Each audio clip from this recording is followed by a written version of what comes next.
everyone. This is Jenny Norris Peterson.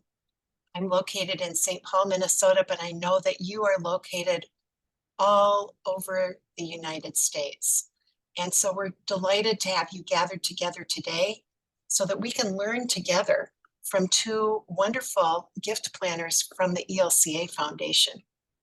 This is session 2 of a series of educational sessions that we're offering online through Women of the ELCA. God's Gift of Money. And this session 2 has to do with Finance 101.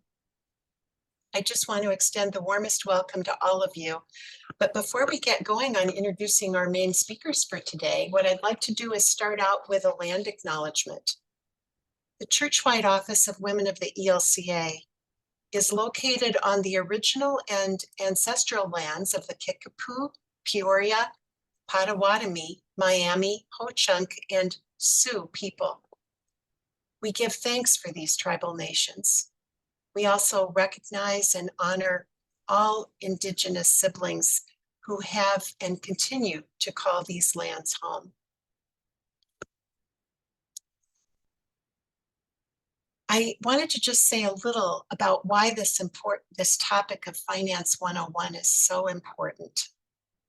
My consulting and speaking work is in the area of women's philanthropy. And in that role, I've talked with hundreds of women about their financial situations and their charitable dreams and plans.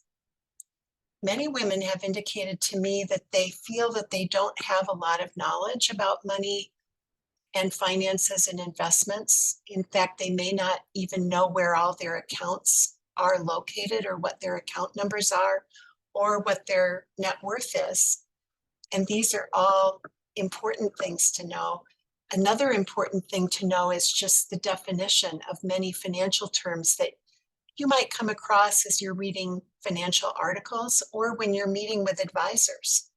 And so I think this important information that we'll be learning today helps women understand more about their asset base, also understand their financial capacity to accomplish personal financial goals as well as charitable financial goals, and to feel confident when talking with advisors and making plans for the future with financial assets. It may be starting a plan for the first time. It may be creating an important revision based on changes in life situation or recent tax law changes. But as we work with advisors, it really helps to have a sense of the basics and to understand what some of the basic terminology means so that we can move forward in confidence with these discussions. So I'm thrilled that we have 2 regional gift planners with us today from the ELCA Foundation. So let me introduce first to you Cindy Halverson. She's the regional gift planner for Wisconsin and the Upper Peninsula of Michigan. That's a role that she's been in since 2019, but I'm astonished by the leadership that Cindy has provided, not only within the ELCA, but even other church bodies, in financial capacities. For the past 40 years, Cindy has worked in fund development for nonprofit organizations.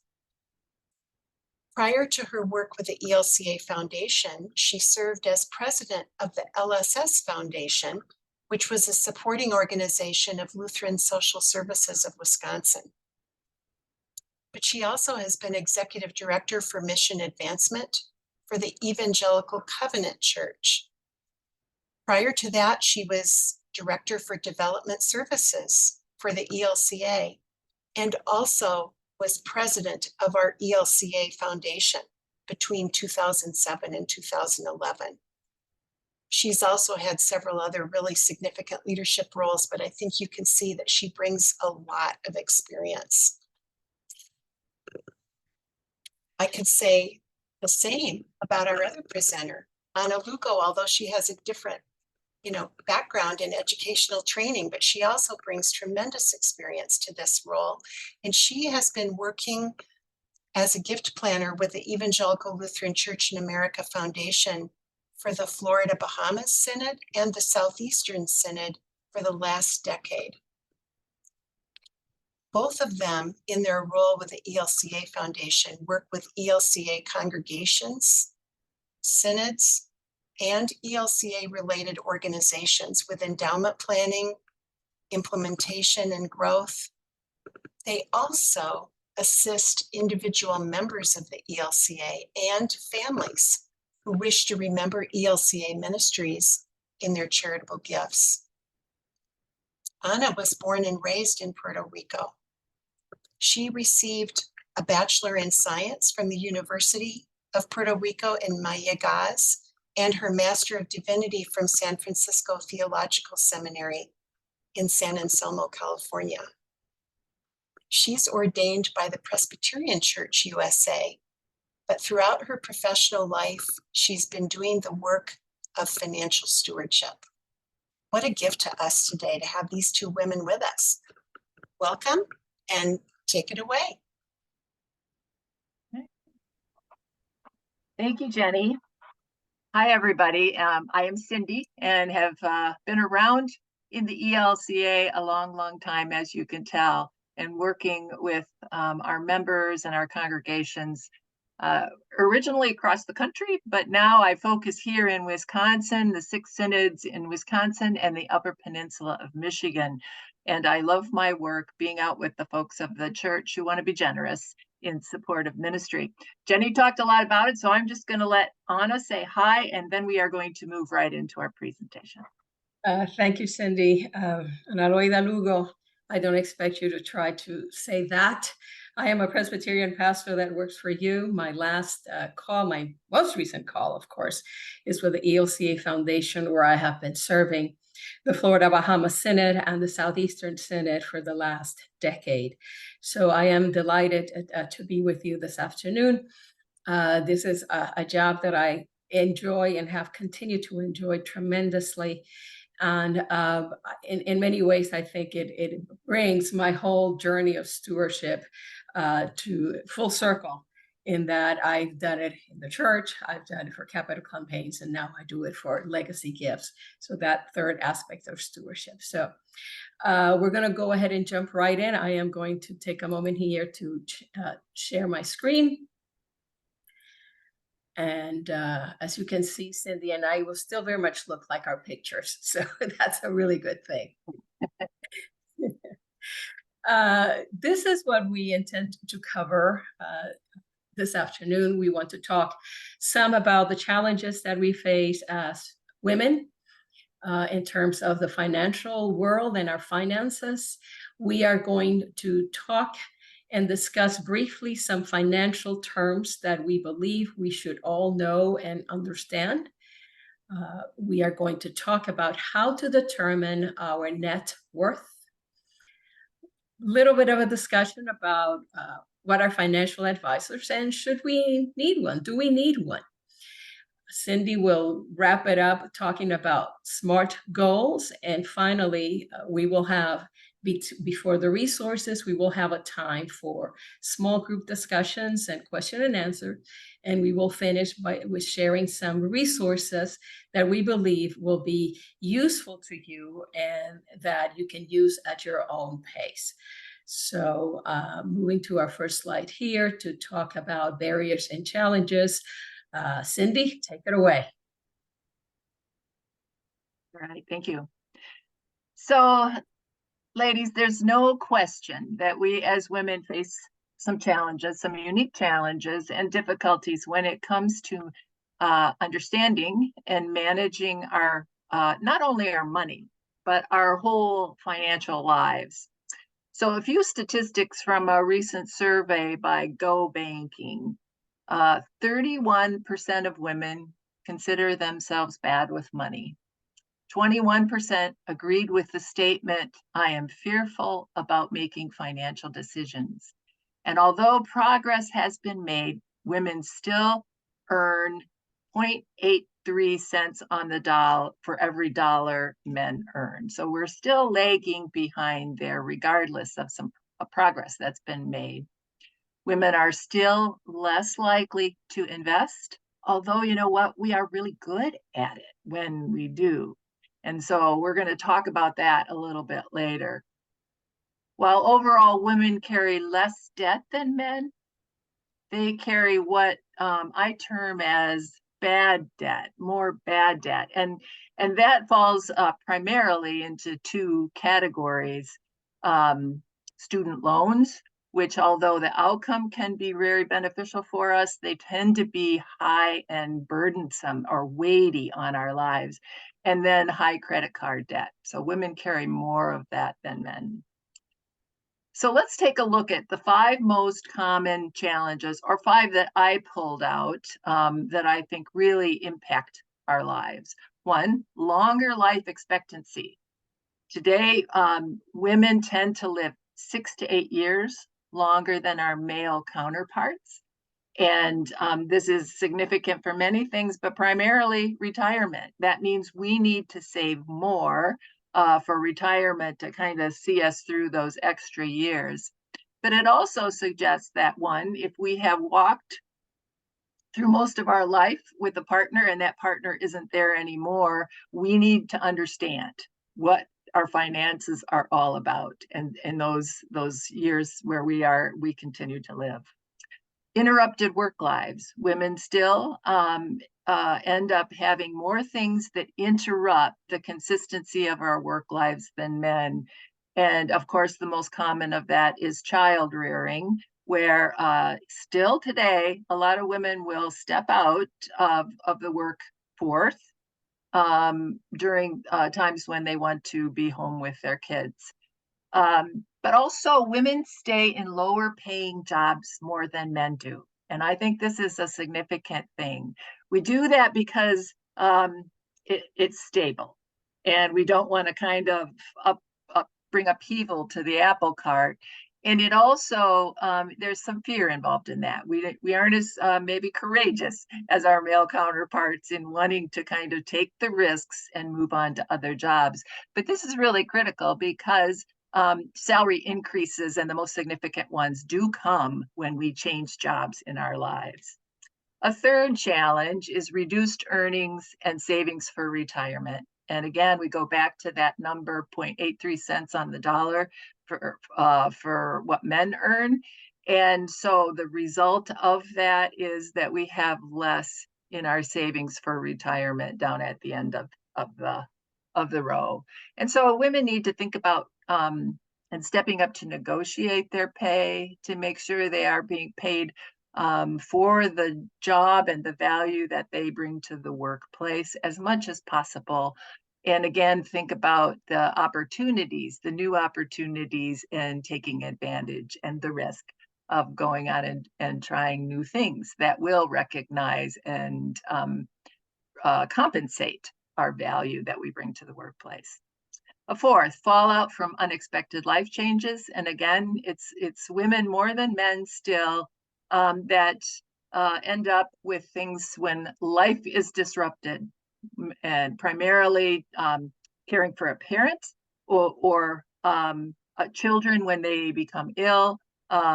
Divorce is another one that kind of disrupts our life and throws things into a little chaos sometimes. And we deal with the fallout differently than men do. But a biggie, and one I think that this session we hope will address in a significant way, is women lack confidence in decision making. And go back to those statistics.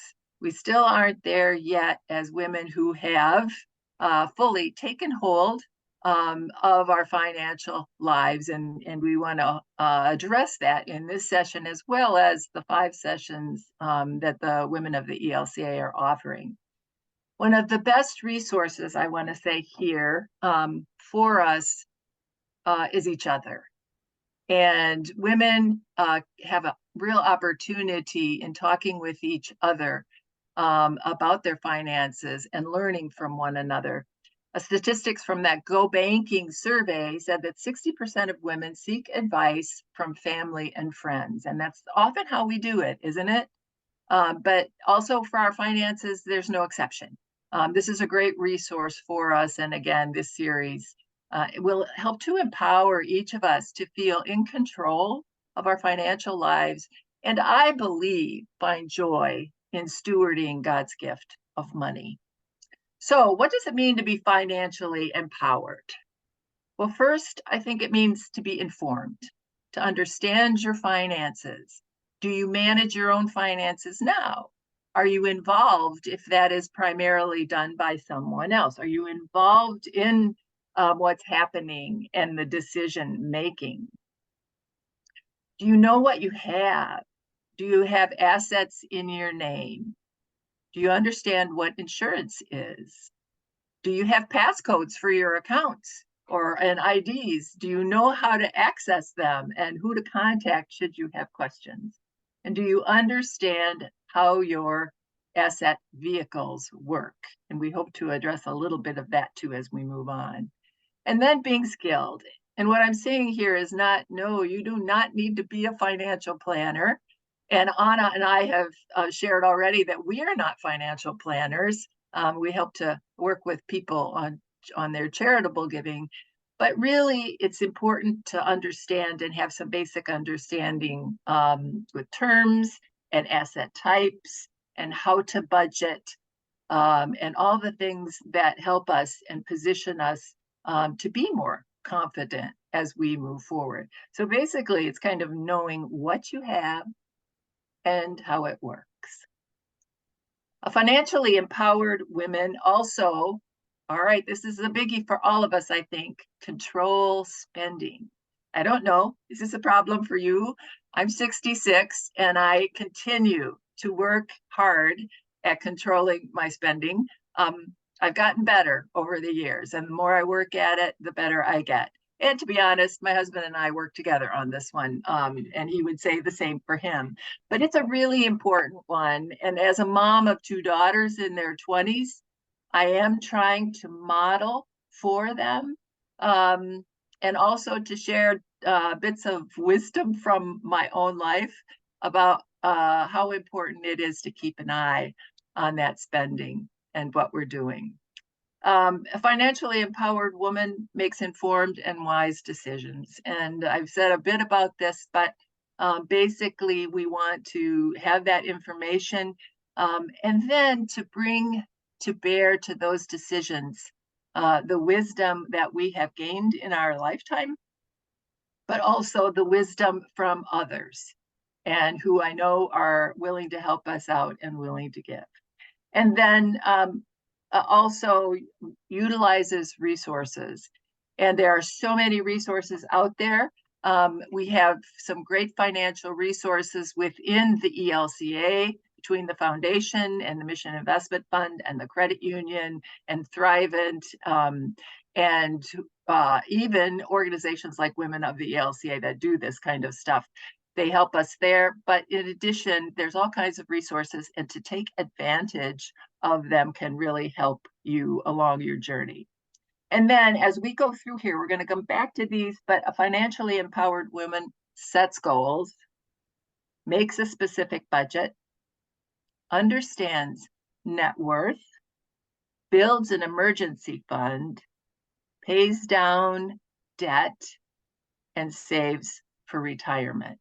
These are kind of building blocks for our lives and managing our financial lives. And so we are going to move into them. But before that, I'm going to share a story from a dear colleague, the Reverend Linda Norman, who is Chief Financial Officer and Vice President of Administration for the Mission Investment Fund. Linda had hoped to be with us today to share her story, but was not able to do that, wasn't able to kind of come together at the last minute. So I'm going to read that. Thank you for letting me do that. From Linda. Long before I ever became an accountant and then a pastor, my mom was my biggest influence in gaining confidence with money. Each Sunday when my mom gave me a quarter in church, she showed me how to give my offering to God. Later, when I began earning a weekly allowance, and she counted out 10% with me on Saturday night, and she taught me how to tithe. And when I had my first real job and was responsible for my own living expenses, she reminded me often, Linda, if you can't live on 90% of your salary, you were never going to be able to live on 100% anyway. She taught me how to save, how to responsibly use a credit card, the difference between a want and a need, and even how to occasionally splurge on the special things that I really wanted. Even more so than my accounting professors in college, my mom was my primary teacher who helped me to gain confidence with money. But it wasn't until my parents were getting a divorce that I learned about her relationship with money.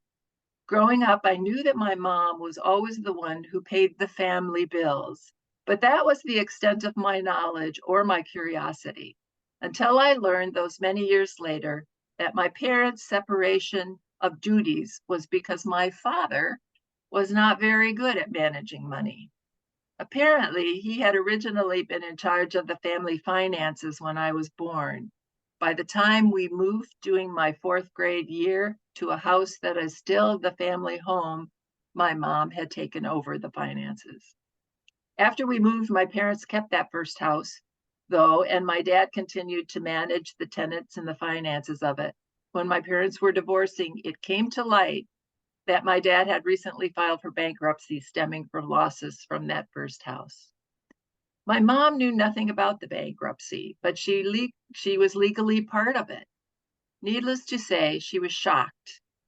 My brother and I were shocked, and getting over the shock was the quick part compared to getting through all the ways that bankruptcy affects you.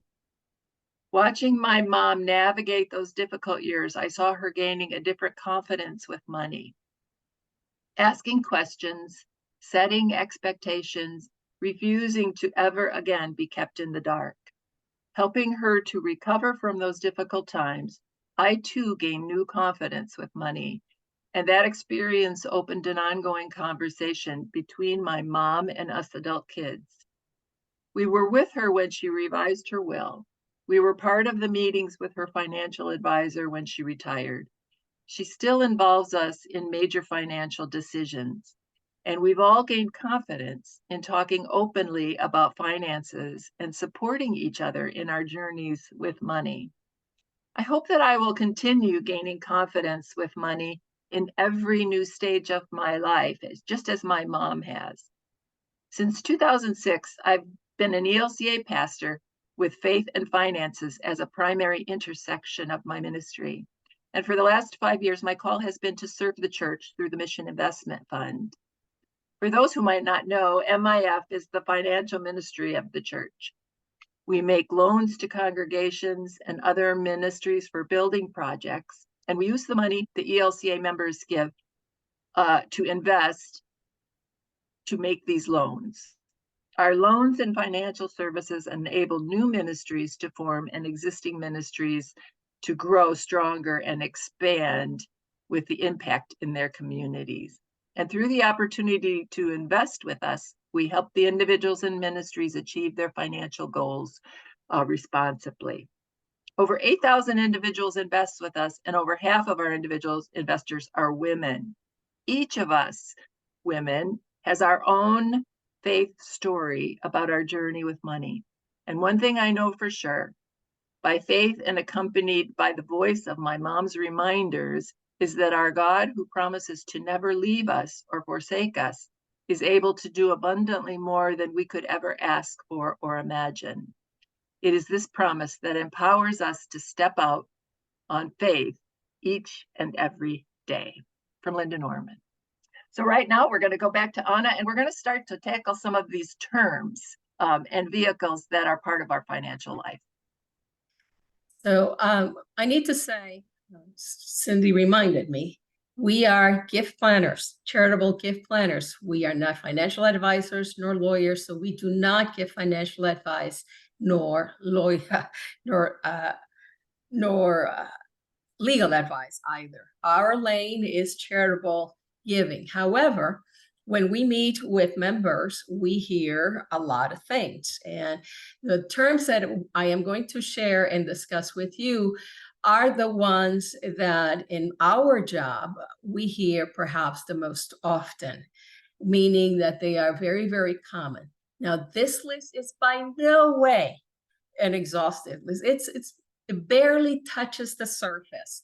But at the end of the list of terms, I will give you the link to a dictionary, a financial dictionary, if you will.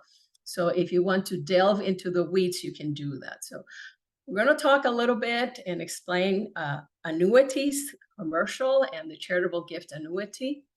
We'll talk a little bit about insurance and 3 types of insurance: term, universal, and whole life. Retirement accounts, individual retirement accounts, or IRA for short, and what is a traditional one and what is a Roth IRA. Cindy is going to spend some time guiding us through how to determine our net worth. And I will talk about trust. Namely, we'll touch briefly about what is commonly known as a living trust, testamentary trust, and charitable trusts. Annuities are contracts. They are there to provide an income stream for the investor, for you, the owner. And the commercial annuity, which is a very common one, we have 2 types, the fixed and the variable type.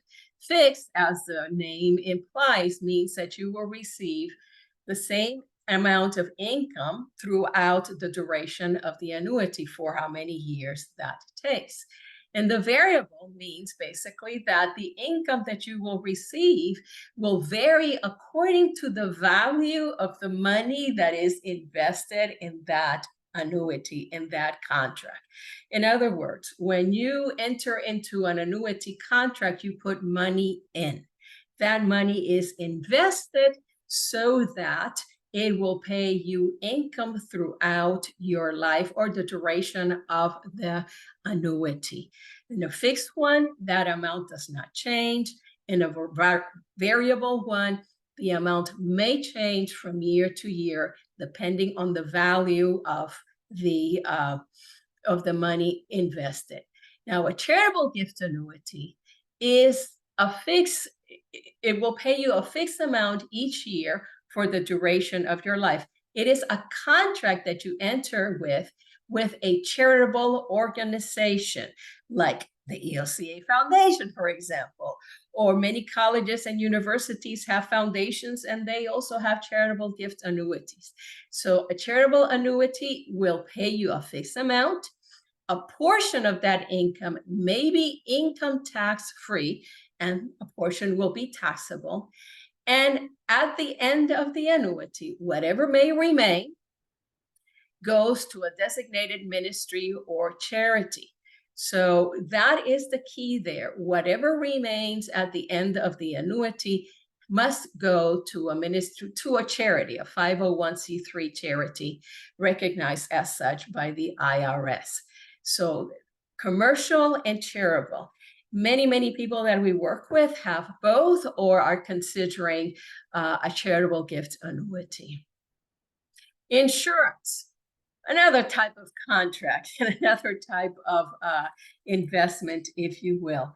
And the 3 more common ones are the term insurance, which as the word implies, it's for a time.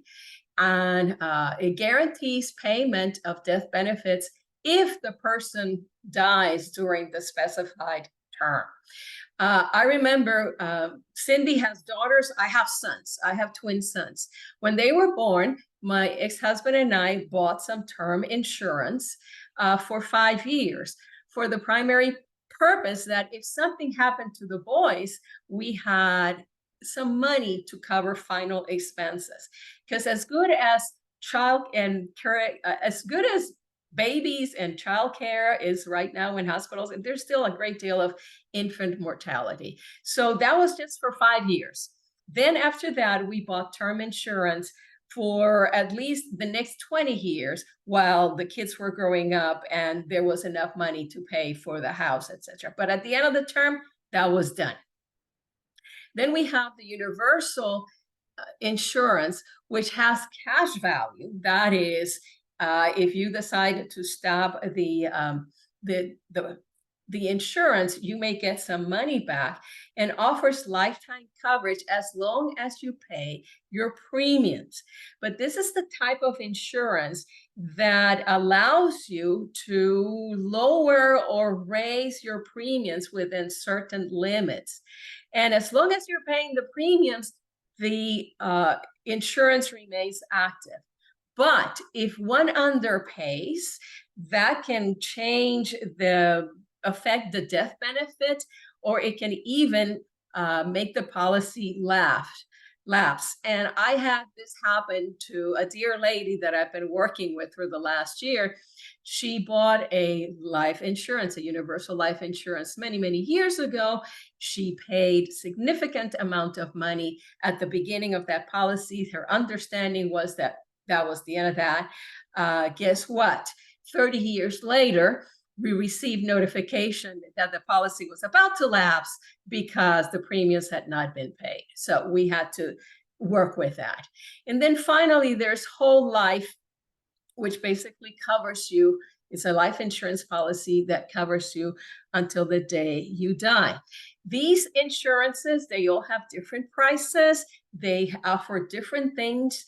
And Cindy and I cannot tell you which one is the best for you. But we can tell you is that depending on your situation, this is something that is worth discussing with a financial advisor, for example, as you can have a deep discussion about your situation, and he or she may be in a better position to advise you as to what type of life insurance you may need. You may not need a life insurance anymore, depending on your age. But if you're thinking about it, this is something to discuss with a financial advisor. IRAs, individual retirement accounts. And we have the traditional one, which is the one that many, many of us have used throughout our working years, where we have contributed dollars, money that have not been taxed. That money has been invested. And then eventually, upon retirement, or depending on our age, we need to start withdrawing funds from that account. That is what we normally call the RMD, the required minimum distribution. And the key word there is required. This money must be taken out every year. If you don't, there are significant tax consequences if you don't. So that's why it's required minimum distribution. But the government and the IRA allows you for another type of distribution that is, using the alphabet soup, the QCD, the qualified charitable distribution, which basically allows you to withdraw money from your IRA, but give it directly to a charity. And in that way, you meet your required minimum distribution, but you do not get taxed, or you do not pay income tax on a qualified charitable distributions. Dear sisters, we are going to be using a lot of terminology here. We need to use this terminology so that we can be precise. But when we get to the discussion about financial advisors, one of the things that I will ask you, and when you consider, is if you ask a question about a term that you don't understand, does your advisor, does the person that you're working with, spends actually the time to explain it in terms that you understand, or explain it as many times as needed until you understand what it is talking about? So I guess I'm apologizing already for all the terms, but we need to be precise in the language that we use. The Roth IRA, this is what I often tell folks, this is like your play money, because you have already paid the income tax on these dollars. these dollars are being invested. When you withdraw money from it, it is not taxable, and there isn't a required minimum distribution. So this is money that is there to use when you need it. And often, you know, it's the money that you may use for trips or an extravagant to buy a car or something of that sort. So, you know, this is the money that you've already paid taxes with. Then another thing that we encounter often is folks that tell us that they have a trust. So what is a trust? A receptacle, a bucket, if you will, where you put in stuff. You put in your assets, the ownership of your assets. That's you. So for a trust to have value, you got to put something in it. If the bucket is empty, you know, the trust doesn't have any kind of value. A living trust is one that already has assets in it, and that you are basically using that trust, withdrawing funds from that trust for your living expenses, hence the living trust. And it's also just a plain trust. Many, many times we hear people, oh, we have a living trust. And our immediate question is, okay, is it funded? What is funding that trust? What are the assets that are in that trust? Another type of trust is the testamentary one. And this one is created by your will. When we don't need our assets anymore, you may, through your will, create a trust, a testamentary trust that is going to benefit somebody else, often our heirs, sometimes special needs people, some of our heirs that may have special needs and things like that. So it is created through your will, and it takes it becomes active, if you will, once we die, the creator, and the beneficiaries then start receiving that money. And Catherine Grell, who is a real financial planner, she is listening to this, and if Cindy and I make any kind of mistakes, I'm trusting that she will be able to correct us. And finally, the charitable trust, which charitable remainder trust, which often is also created at the end of life with some of our taxable assets like IRAs, for example. And the purpose of the charitable trust is that ultimately it will benefit charities and ministries. But a charitable trust may also benefit for a number of years, and that is produce income to you, the creator of the trust, and to your heirs for a number of years. And then at the end of the trust, it benefits whatever remains. It benefits ministries and charities. It is a fantastic vehicle, and this is one of the vehicles that the ELCA Foundation produces or has available for ORA members. And then here are a few other terms that we're not going to discuss, but that we think are important for women, for all of us to know.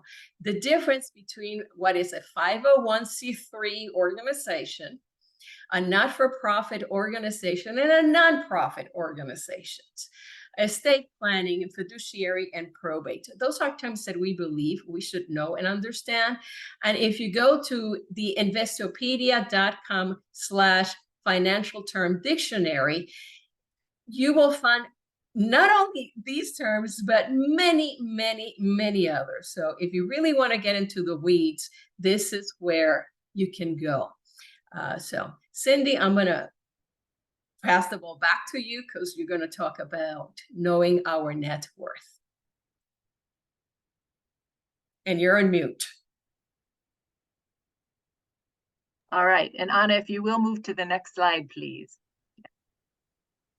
So knowing our net worth. Well, in my work, and I think here too, I always like to ground my conversations and my presentations in scripture. And so I'm going to share today one I use often from Proverbs 3:9. Honor the Lord with your substance and with the first fruits of all your produce. Here, the Hebrew interpretation of substance is wealth.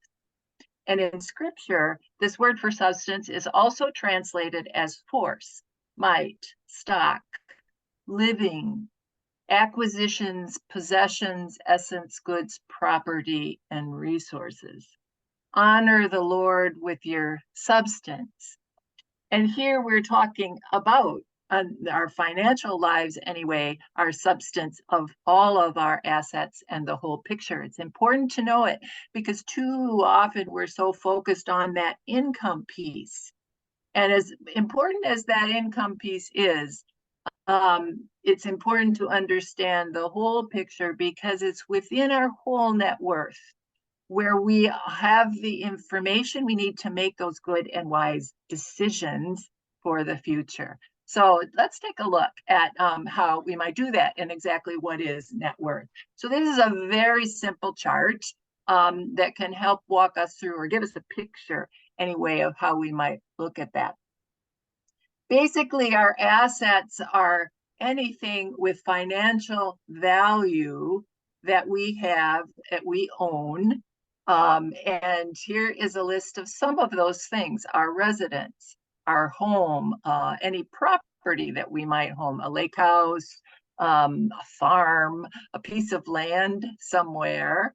I had a woman call the other day who is interested in giving her a piece of land to the church, and it's a small piece of land worth $15,000 out in the middle of Wisconsin. She owns it, and it does have a value, so it's on there.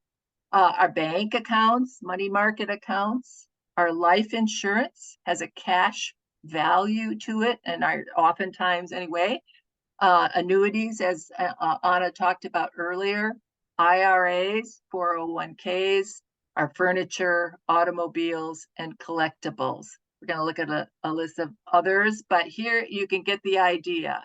And what you want to do sometime, or you might want to do to really walk through this exercise, is to make a list of those and then to put the value in a column of each of those items. This particular chart shows two people.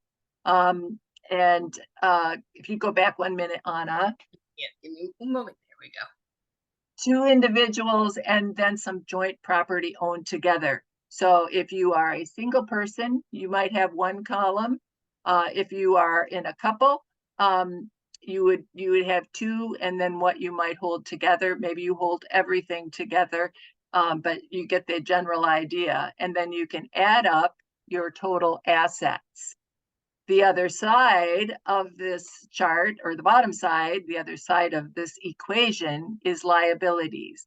And those are the debts that you have and what you owe on, and the value of those debts. And so you list those as well: your mortgage, other cars, credit cards, and list those. When you subtract those liabilities from the asset totals, it gives you your net worth. Assets less liabilities. Okay, Anna, you can go on. This chart you could find in a resource that we want to just highlight here and make available to you at the end. It's available to you from the ELCA Foundation. It's a personal estate planning toolkit you can download or contact the foundation or Anna or myself to get a hard copy of this. It's two-piece resource, one, a lesson book that goes through a lot of the stuff and more we are talking about today, but also then a record book that can assist you in not only figuring out your own net worth, but to record all your financial information that's important to you and may be important to others. So finding that net worth is something you can do easily on your own. And it's also, there are lots of tools to help you in that. So here are some other additional assets and liability categories that are important for this calculation. And that includes, CDs, brokerage accounts, stocks, bonds, retirement benefits, and so on, notes receivable even, and then liabilities. Loans, personal student loans are important for us to remember. are a liability, and taxes owed, current bills, and so on. So again, that simple formula of assets minus liabilities gives you net worth. I would say again, positive net worth is when that you subtract those liabilities and you have something left. Zero net worth is when you subtract those liabilities and you're at zero. And negative net worth is when you subtract those liabilities and you are actually in the hole. And that will really help you to say, what is the work I need to do to get, because where you want to be is to have positive net worth. And again, I mentioned earlier, the picture of your net worth is key in helping you to set goals. It's good information to have to set goals for the future, to build a budget, and to know what you have to work on. And it can also help inform your spending as you try to keep an eye on that as well. All right, these assets are important for financial empowerment because income growth or simply making money will not be the ticket to achieving financial health. And we have to look at these other categories like building our net worth and investing to actually give us that sense of empowerment. Our assets and our savings are critical resources that we can tap into when we need them for the ups and downs through the long haul. So what are some of those other resources that we might have to help us in this process? Anna. Well, I don't know about you, but when I was a teenager, I knew everything. And sometimes I think I still know everything, but I don't. But one of the things that we have available there are people who know the particular areas that we might not be familiar with or just simply don't have the skill. And one of those is financial advisor. So let's see if we can answer that question. Do we need a financial advisor? A financial advisor is a professional whose job is to help me manage our money and map out a plan for the future, including, retirement if we're still working. But before you decide on whether you need a financial advisor or not, it is important that we evaluate our financial situation. So know what our net worth is. We just went through a simple exercise as to how to do that. And know how much do we earn and spend. Are we spending more than we earn? Or do we end up with a lot more money that we're spending? Questions that we need to and should ask ourselves and look carefully at our picture before we settle on a financial advisor or not. But more often than not, the event that triggers the question whether we should have a financial advisor or not is a large life change. And what is that? Well, here's a few of them. A major life event. Folks, sisters in Christ, no matter how many lists I look at, the major life event that usually tops all life events is the death of a partner or spouse. It literally turns our lives upside down, even if we are the ones carrying the baton. So a major life event like that, the death of a spouse or partner. Divorce also can turn life upside down. Major life event. And sometimes, we don't feel skilled or we don't have the skill to manage this, or we just need a little help. Sometimes receiving a lump sum of money, an inheritance. What was I thinking? Yeah, inheritance, a settlement, things like that. What do you do when all of a sudden you have a large sum of money in your lap? A financial advisor may help with that. Sometimes we need accountability to stick to our financial plan. We lay out a plan, but we cannot follow it. So a financial advisor may help us be accountable to our own plans. Maybe we have too much debt. A financial advisor may help us to lay out a plan to pay that debt quickly. You want to invest money, but we don't know how to do it. You don't have any idea, or you have ideas. A financial advisor may be able to help with this too, in that some of their preparation has to do with investing money. And finally, a financial advisor may help us achieve our financial goals, whatever that may be. You want to retire at 60? You want to travel the world. What kind of money does it take to be able to do that? But before you settle on a person, shop around, ask your friends, ask your family if they have a financial advisor. Do they like them? And this is something particularly important for me. When you ask them a question because you don't understand something, do they take the time to actually explain it to you as many times as needed? Or do they just literally give up and just speak in terms that, only other financial advisors understand? So ask your friends, how does your financial advisor treat you in your one-to-one conversations with that? And when you are meeting or interviewing, you don't have to settle for the first one. When you are meeting with potential financial advisors, ask them if they have any experience in working like clients like you.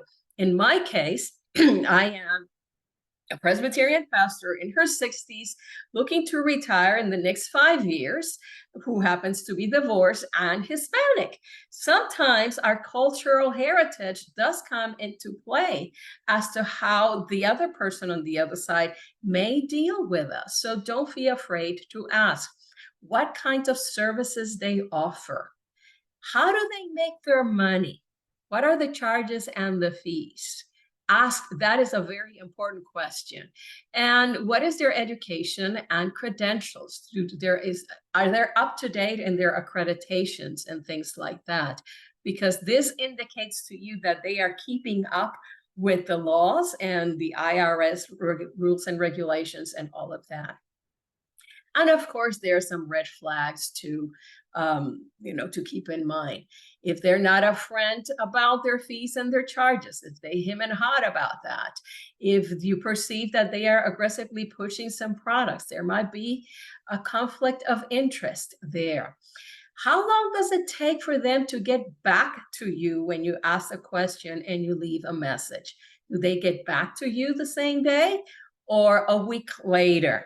It happens. And do they have any kind of professional credentials? That would be a red flag. So, be wise and be alert about these things. Cindy, why don't you talk about goals now? And you're on mute again. Yep, that's something I always do. All right, so setting goals, and we're getting toward kind of the end of this presentation a little, and this is the perfect subject or topic as we do that, because as we gather information, we start to feel more confident and we know where the resources are that we can access to help us along the journey. But it does come down to setting some goals and getting started as we do this. And I have really focused a little bit on what I often use is SMART goal formula. And this isn't particular or unique to financial planning by any means, and that you may be familiar with the SMART goal approach. Basically, SMART is an acronym for be specific in your goal setting, measurable, make sure that it is something that can be measured, attainable, that it is realistic, and that you can do it. It's feasible in the scheme of your life, relevant to what you're trying to accomplish, and then time bound. And by kind of time bound, we meaning setting a time limit on when you would like to kind of hit that goal. I have put an example here, and it really is an example of wanting to maybe save an emergency fund of $1,000. So instead of just having that, I want to save, I want to get an emergency fund of $1,000. The real question is, how am I going to go about doing that? Well, the SMART goal approach would help you in looking at maybe the tools and the steps to help you get there. So let's kind of just walk through that.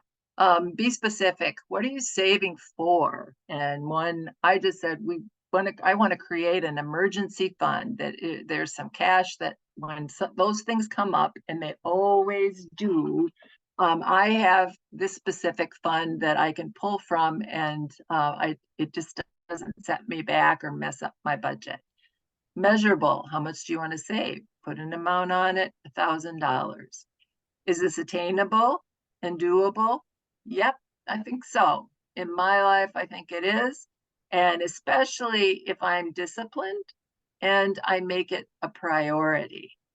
Is it relevant? Is it worth saving for? Is it important? Well, it sure is, because I've spent far too many times when those unexpected things have come up and I've had to scramble and figure out how I'm going to fit that, where I'm going to get the cash to pay for that, without going into my other savings maybe, or without having to put off other things in my budget. It's relevant, yes, to prepare for those unexpected costs. And time bound, when do you want to get there? And I think this is really important. I have put here, I think if I put $100 a month away, I can easily do this in 10 months to a year and have that. And by doing this process, it really kind of helps you draw a picture of what you might do, because goals are really important to set. And here are some goals that we would like to suggest you think about, because they do help to put you in a position that really you can feel empowered to kind of handle what comes along, but also to build for a stronger more financial freedom in the future. And I think that's really where what we want to accomplish. So make a budget. Budgets are really important.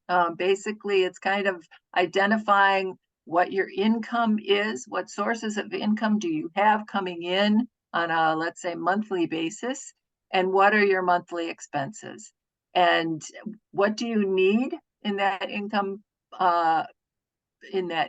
bucket to help you meet those expenses, but also what kind of adjustments might you have to make sure that you can meet your monthly expenses, and then hopefully have money to build in to do things like pay off debt, build an emergency fund, and save for retirement. And to say a little bit more about those. Emergency fund, the example I had, is really helpful. There have been times in my life where I just have not been able to manage that, believe it or not. And so if that's the case, you may be there, but look for that time then when you are in a position to be able to build that emergency fund. Paying off debts is really important. It not only helps you to eventually have more disposable cash, which allows you to save, to invest, or to play, but paying off higher interest debts first is really key, and to pay maybe those off more aggressively. Some people choose to tackle the larger debt first and get that out of the way. Others may choose to get rid of those small debts and then tackle the larger one. My husband and I, we do the philosophy, we go for the larger ones. They weigh heavier on us, and that's just been our decision. We manage the small ones with minimums. We put our weight, if we can, behind our larger ones. But you will find out what kind of works for you. The key is to be continually working on paying debt off if you are carrying outside debt. Paying bills on time is really important. I don't know if I suspect I don't need to say a lot about that, other than you want to avoid those expensive late fees And this is pretty important for building a good credit score that comes in handy during your lifetime when you want to purchase things, buy a home, get credit, and so on. And then last but definitely not least, save for retirement. And this is important. I'm telling my 20-year-old somethings to take advantage, one, of any opportunity to invest or to save for retirement that their companies might offer through a 403B or a 401k match. Look for those things in your life and take advantage of those opportunities. And I think what I would say basically is wherever you are in the saving for retirement, start now if you haven't, wherever you are in your life, and putting something away on a monthly basis, no matter what the amount might be. You figure that out, build it into your budget, and then try to increase that annually if possible. And if not, then you set your goals for how and when you can do that. But get that savings going, because in the long run, it really helps to position you again for that financial freedom and security as you move on in your life. Financial empowerment is all about making choices, about aligning the core of who we are with the life skills we've acquired, about becoming financial resilient and able to weather the ups and downs from a position of strength.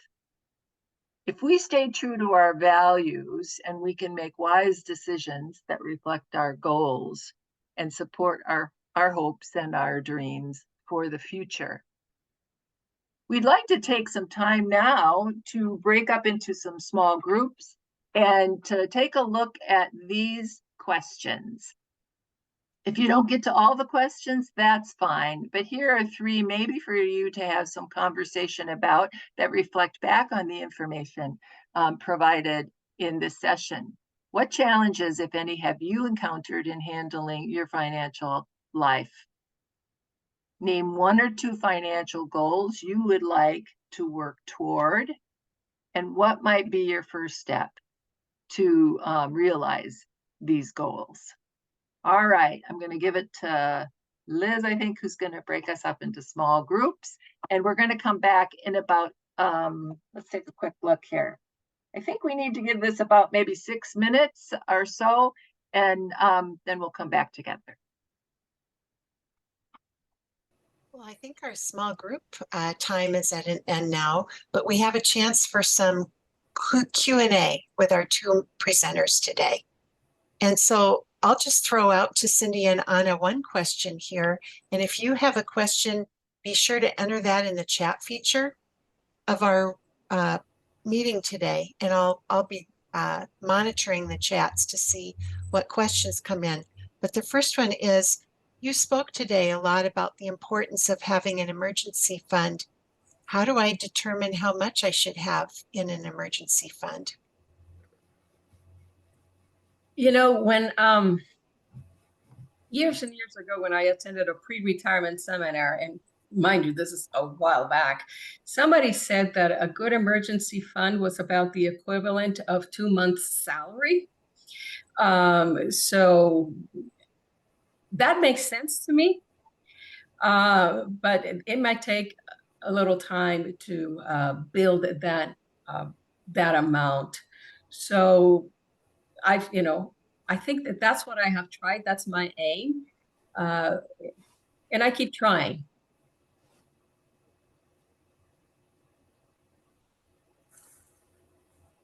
It's helpful to have kind of a guideline for what would be reasonable there. So here's another question. Is there a best way to save for retirement?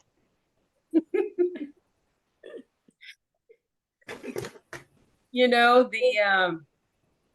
so the foundation pays our benefits, and part of the benefit is a pension. I'm Presbyterian, so for me, it will be a pension. For the Lutherans, it turns out to be an annuity. So that's money that has been paid by our employer to build that savings account that eventually we will draw upon. So I'm deeply blessed in that sense that my employer is doing that. But there are individuals that don't have that. So then it falls, I suppose, into the disciplined way of doing it.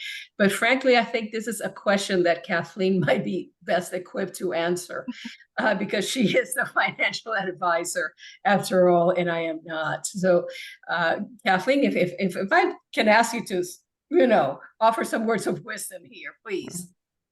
Well, you might think about, first of all, what it is that you're going to need in retirement.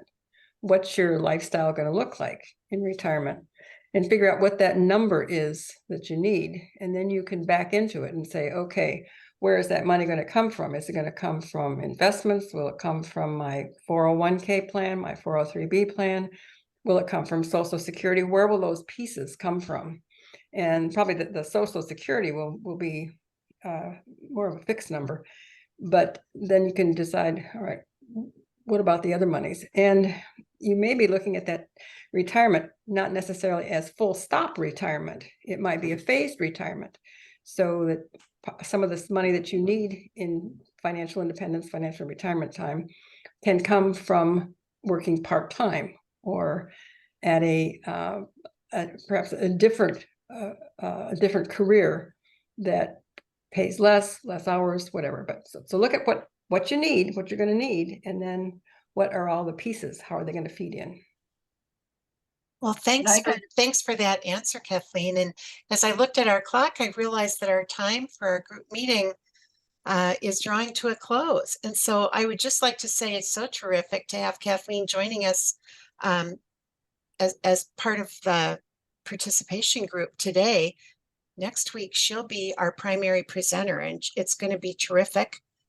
Kathleen is presenting for us our session 3, Getting Ready for and Enjoying Retirement. Kathleen owned Real Financial Advisors for 18 years as a certified financial planner, but then created an encore career where she has been empowering widows through her speaking, writing, and research. She wrote a book after she herself became a widow. Here she was, a financial planner, then found herself to be a widow and realized that there's certain things that widows really need to understand and know about for moving forward in their planning. So she wrote the book, Moving Forward on Your Own, a financial guidebook for widows. And I was so fascinated to learn that our U.S. military has bought tens of thousands of her book in order to distribute to widows in the armed forces. She has had her work featured in the New York Times, the Wall Street Journal, Kiplinger, and CNBC.